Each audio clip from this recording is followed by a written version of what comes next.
Direction la Côte d'Ivoire, voici la réaction de Conan Bédié après la libération de Jacques Mangwa. Plus de détails après le générique.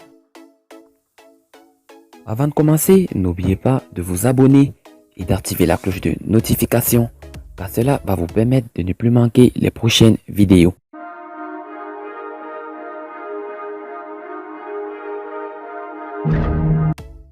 Henri Conan Bédié, le président du Parti démocratique de Côte d'Ivoire PDCI-RDA, a réagi à la liberté provisoire accordée à Jacques Mangwa, vice-président du PDCI-RDA, par ailleurs président du conseil régional du Béké.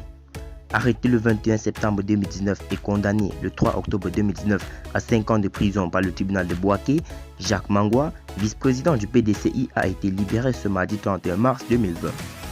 En effet, la Cour d'appel de Bouaké vient d'ordonner sa mise en liberté provisoire après le report du jugement d'appel fixé au 28 avril 2020. La nouvelle de cette libération vient assurément réjouir Henri Conan Bédié et toute la haute direction du Parti démocratique de Côte d'Ivoire. L'ancien président de la République n'a d'ailleurs pas manqué de le signifier dans une déclaration portée sur les réseaux sociaux.